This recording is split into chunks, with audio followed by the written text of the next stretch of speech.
The elegant chandelier lights of Lucille Dore flickered like 1,000 judgmental eyes as Victoria Langford wheeled herself to the edge of the linen-draped table, her silk blouse catching the glow while her heart thudded against the prison of her ribs. The maitre d' had promised discretion, but the hush that rippled through the dining room told her every fork had paused mid-air. She had built an empire on spreadsheets and steel resolve, yet tonight she was simply the woman in the wheelchair whose blind date had just stood up, murmured something about an emergency, and vanished through the revolving doors without looking back. Tears pricked, hot and unwelcome, because she had dared to hope that her success, her laughter, her carefully curated profile might finally outweigh the chair that had carried her since the car accident 5 years ago. If you believe that one ripple of kindness can change a life, hit that like button now, comment the word love below, share this video with someone who needs it, and subscribe with notifications on so you never miss a story that proves the heart is stronger than any obstacle. Victoria's fingers tightened around the stem of her water glass, knuckles widening as she fought the urge to wheel away and hide inside the armor of her penthouse. She had fired board members for less than the pity she saw reflected in the waiter's eyes, but tonight the armor felt paper-thin. The restaurant's opulent walls closed in, gold-trimmed and suffocating, while the scent of truffle risotto mocked her empty plate. She was Victoria Langford, CEO of Langford Innovations, the woman who had turned a college side hustle into a billion-dollar tech firm, yet here she sat, abandoned before the appetizers arrived. The rejection wasn't new. She had endured sideways glances in boardrooms, the hushed accommodations whispered behind her back, the way investors spoke to her assistant instead of to her.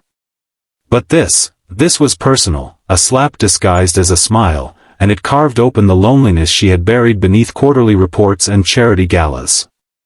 She signaled for the check, determined to leave with whatever dignity remained, when a shadow fell across the tablecloth. The man standing there wore a Navy janitor's jumpsuit, the word janitor stitched in white block letters across a chest that strained against the fabric. His shoulders were broad from years of lifting more than mops, and his hands, calloused, steady, gripped a wooden handle as though it were an extension of his arm. Dark hair curled at the nape of his neck, and his eyes, the color of stormlit steel, held no pity, only a quiet recognition that made Victoria's breath catch. He had been pushing a cleaning cart past the private alcove when he saw the date flee. He had seen the tremor in her chin, the way she folded into herself like a flower closing at dusk. Most people would have kept walking. Alex Harper did not. He set the mop aside, pulled out the abandoned chair, and sat without asking permission, the simple act grounding the room's spinning axis. Victoria bristled, ready to dismiss him the way she dismissed anyone who threatened her carefully constructed control, but the words died when he spoke, his voice low and steady as a heartbeat. "You deserve better than a man who runs from the sight of strength," he said, and the sentence landed between them like a vow.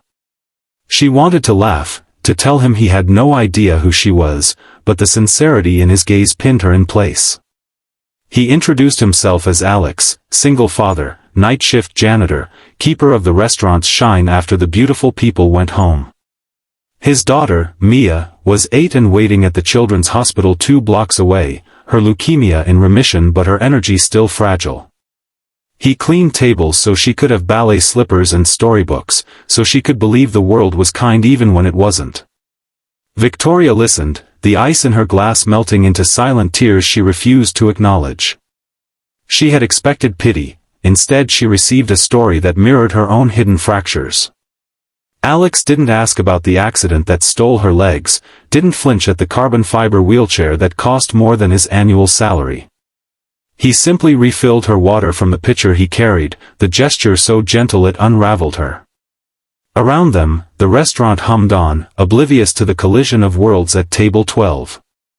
When the waiter finally approached with the check, Alex waved him off and paid with a worn leather wallet, sliding crisp bills across the cloth as though it were the most natural thing in the world. Victoria protested, but he shook his head. "Tonight, let someone else carry the weight," he said, and for the first time in years, she did. Outside, the city glittered under a bruised November sky, exhaust and perfume mingling in the chill. Alex pushed her chair along the sidewalk, the wheels humming over cracks she usually navigated alone. He spoke of Mia's laugh, how it sounded like wind chimes in summer, how he read her princess stories even when his own eyes burned from 12-hour shifts. Victoria found herself telling him about the boardroom coups, the sleepless nights designing adaptive tech for people like her, the way success tasted like ash when there was no one to share it. They paused beneath the hospital's glowing sign, where Alex needed to relieve the babysitter.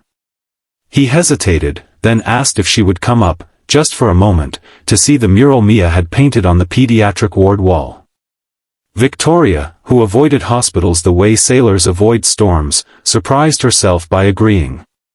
The ward smelled of antiseptic and crayons, a strange marriage of hope and fear.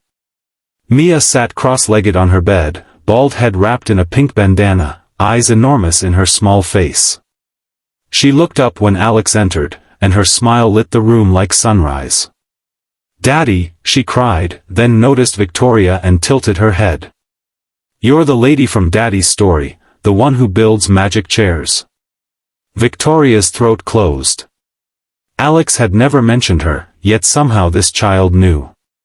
Mia beckoned her closer, pressing a crayon drawing into her hands, a stick-figure princess in a sparkling wheelchair, flanked by a tall janitor holding a mop like a sword. "For you," Mia whispered, "because you're brave." The paper trembled in Victoria's grip, the crayon lines blurring as tears fell. Over the next weeks, the city wove them together with invisible thread. Alex's shifts ended at dawn, Victoria's began then. They met in the hospital courtyard at 6 a.m., sharing coffee from a thermos while Mia slept. Victoria brought prototypes, lightweight exoskeletons, voice-activated controls, testing them on the uneven pavement while Alex watched with the quiet pride of a man who believed in miracles but never expected them for himself. He taught her how to change a light bulb with one hand tied behind her back, a janitor's trick for tight spaces. She taught him how to read profit margins, her red pen dancing across his community college application. The attraction grew in stolen glances, in the brush of fingers when he adjusted her chair's footrest, in the way he said her name like a promise. But shadows lingered. Victoria's board caught wind of the distraction, scheduling emergency votes to oust her while she sat in pediatric waiting rooms.